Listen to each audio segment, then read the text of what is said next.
How to evaluate the fund managers beyond returns? Well, in the last few years, my experience suggests that most of the time an accident takes place in our industries because investors looks at last 1 year or 2 year or 3 years of returns and ended up investing in those portfolio management schemes, and over a period of next 1.5 2 years they realize that they made a biggest mistake of their life. Well, you heard it right.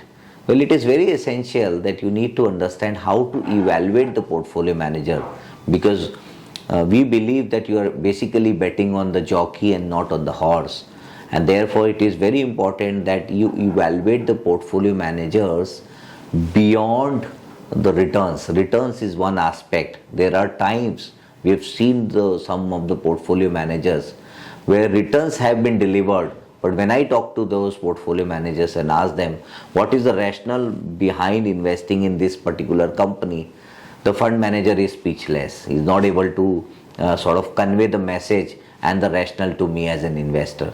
So therefore we do complete end-to-end due diligence of the portfolio manager, and there are, by the way, 57 different parameters on which we evaluate each and every portfolio managers.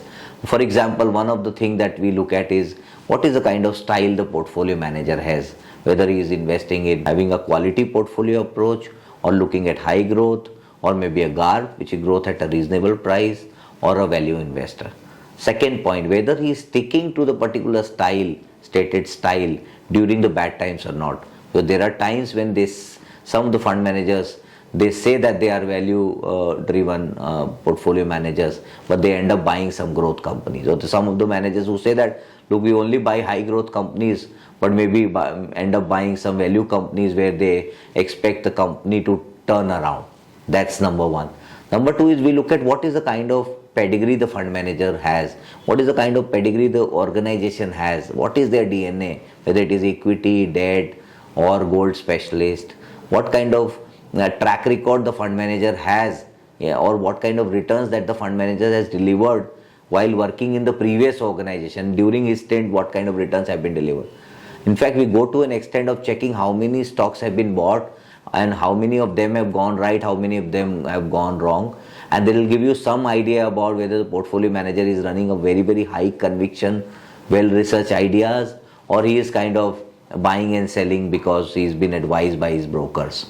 So there are ways of evaluating the portfolio managers, and for me, I don't look at return as one of the, of course it does matter, it is one of the most important parameters to be looked at, but apart from that, we also need to check the quality of the stocks, we also need to check the quality of the portfolio, we also go to an extent of checking what is the kind of underlying growth the portfolio has, what is the PEG ratio, what is the underlying earnings of the portfolio.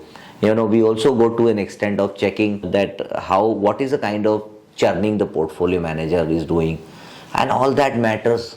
So therefore, I would suggest that if you can write down your own parameters and select the portfolio managers, nothing like it. And if you need professional help, you can reach out to a team of experts. They're all NISM qualified team. I have put up a separate research team, and their full-time job is to do complete end-to-end research on AIFs and PMSs in India. We also cover entire GIFT City. There are 350 GIFT City funds in India, and we can help you navigate the entire space and help you take the right call. Thank you.